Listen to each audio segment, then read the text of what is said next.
पश्चिम चंपारण प्रखंड मझवलिया ग्राम डुमरी महानुआ। ये परिचय मेरा नहीं, ये परिचय है हम सभी बिहार के युवाओं के प्रेरणा स्रोत श्री मनीष कश्यप जी का।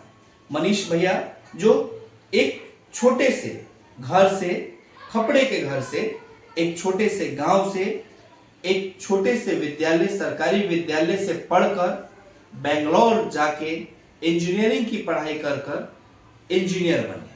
क्योंकि सामाजिक रुचि होने के वजह से वे समाज में एक्टिव हुए और उन्होंने सोशल मीडिया का सहारा लेते हुए सोशल मीडिया पर यूट्यूब और फेसबुक पत्रकारिता का एक नया आयाम अपने ग्रामवासियों के लिए, प्रखंड, जिला और फिर बिहार और देशवासियों के सामने एक रखा, जो काफी सफल हुए और बहुत से युवाओं ने उनको फॉलो करते हुए अपने व्यवसाय का मेन जरिया इसे बनाया, जहां वे लोगों की समस्याओं को, व्यवस्थाओं की समस्याओं को, अफसरों के लूटपाट को, ऐसी अनेक समस्याओं को रखते हैं हम सभी के सामने।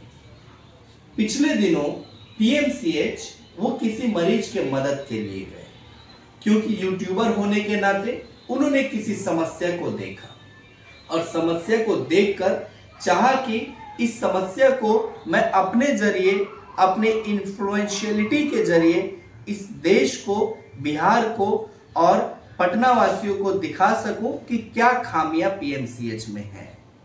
इसी दौरान उस खामियों को दिखाने के दौरान कुछ लोगों से झड़प हुई। मैं किसी के पक्ष या विपक्ष में होकर, बिना पक्ष या विपक्ष बात कर निष्पक्ष रूप से अपनी बात, अपने राय को रखना चाहता हूं। हो सकता है कि मनीष भैया के पास उस समस्याओं को रखने का कोई लाइसेंस नहीं है, ये उनकी गलती है। हो सकता है कि उनके पास पहले से वो कोई मीडिया, वो सच टॉक्स नहीं, अपने व्यक्तिगत तौर पर वो उन चीजों को नहीं दिखा सकते हैं, ये उनकी गलती हो सकती है। लेकिन हर एक हॉस्पिटल प्रशासन के पास एक बजट होता है, एक सुरक्षा कवच होता है, जिसमें मल्टीपल गार्ड उनको तैनात किए जाते हैं हॉस्पिटल में, और एक पुलिस चौकी भी होती है, पुलिस की भी व्यवस्था हॉस्पिटल में की जाती है।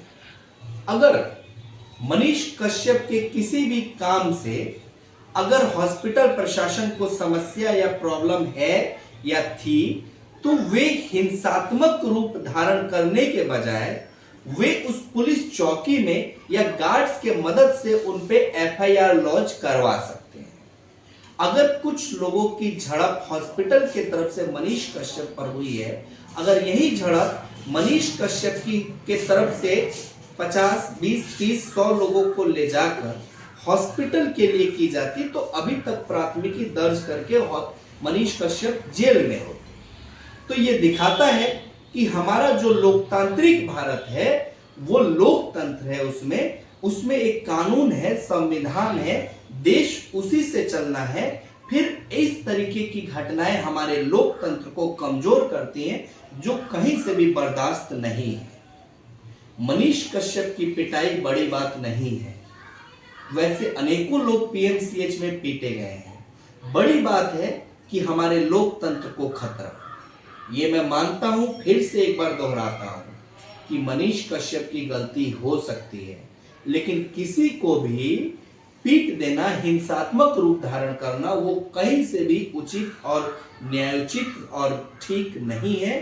ये जो है वो गलत है और इस पर जो है नजर डालना चाहिए, और हॉस्पिटल में सुरक्षा गार्ड्स और पुलिस को अपने काम को अच्छे से करना चाहिए कि हमारे जो डॉक्टर्स हैं वो इस तरीके के काम को ना करें, या कोई भी व्यक्ति हॉस्पिटल का और जो है गार्ड्स और पुलिस के अलावा इस तरीके के काम करके लोकतंत्र, कानून, हॉस्पिटल को बदनाम ना करें। हम सभी आशा करते हैं कि मनीष जी जल्दी ही ठीक हो भी गए हैं, हो जाए और वो समाज की, देश की सेवा करते रहें, ऐसी हम सभी की आशा है और अपेक्षा भी है। इसीलिए मैं आप सभी को जो है ये चाहूँगा कि आप सभी भी अपने इस पर कुछ राय रखें और हम सभी जो है पक्ष विपक्ष ना होकर निष्पक्ष होकर अपनी राय को, अपनी बातों को दुनिया के सामने रखें कि दुनिया भी जो है वो जान सके। धन्यवाद।